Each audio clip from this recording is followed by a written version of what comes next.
வணக்கம். சோனியில் 32 inch LCD TV, அதாவது 20 வருஷத்துக்கு முன்னாடி 25 வருஷத்துக்கு முன்னாடி வந்த டிவி எவ்வளோ குவாலிட்டியாக போட்டிருக்காங்க அப்படின்னு பாருங்கள். இதை பிரித்து காமிக்கணும். ஏன்னா இப்போ வர டிவிலாம் எல்லாம் பிரித்து பார்த்துருப்பீங்க.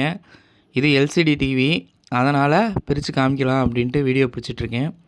இங்கே பாருங்கள், போர்ட்ஸ் எல்லாம் எவ்வளோ அதிகமாக போட்டிருக்காங்க. இப்போ பேக் பேனலை பிரிக்கலாம்.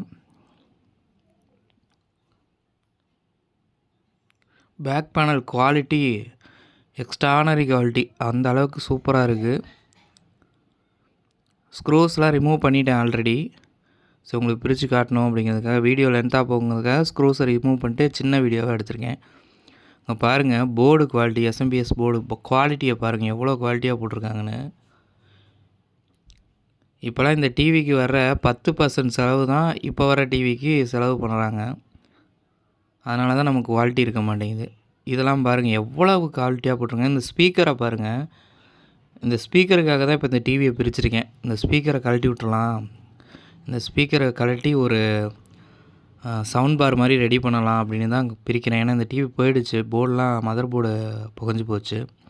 அதுக்காக தான் பிரிச்சிட்ருக்கேன். பாருங்கள், கிளாம்பை பிரித்தாச்சு, டிஸ்பிளே பேனலை பிரித்தாச்சு. இதுதான் டிஸ்பிளே. அந்த லாக்கு சுற்றி வருது பார்த்திங்களா, அந்த கேபினெட்டு எவ்வளோ லாக் சூப்பராக போட்டிருக்காங்க. பேப்பர்ஸ் குவாலிட்டியை பாருங்கள், உள்ள எல்சிடியை பாருங்கள். இந்த பல்பெல்லாம் எவ்வளோ குவாலிட்டியாக இருக்குன்னு தெரியுங்களா. அவ்வளோ சீக்கிரம் இந்த பல்பெலாம் போகாது. சிஎஃப்எல் பல்பு இந்த மாதிரியான டிவிக்கள் வந்துச்சு. நாளடைவில் அது கிளாரிட்டிக்காக அப்படியே எல்இடின்னு மாற்றப்பட்டுச்சு. ஆனாலும் இந்த சோனி எல்சிடியில் கிடைக்கிற கிளாரிட்டி இப்போ வர டிவியில் கூட கிடைக்காது. அந்த அளவுக்கான கிளாரிட்டி இருக்கும் அதில்.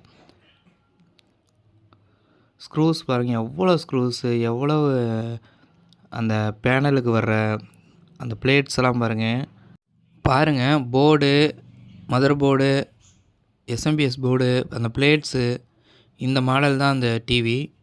நன்றி நண்பர்களே, டிவி பார்த்துருப்பீங்க. மீண்டும் அடுத்த வீடியோவில் சந்திப்போம்.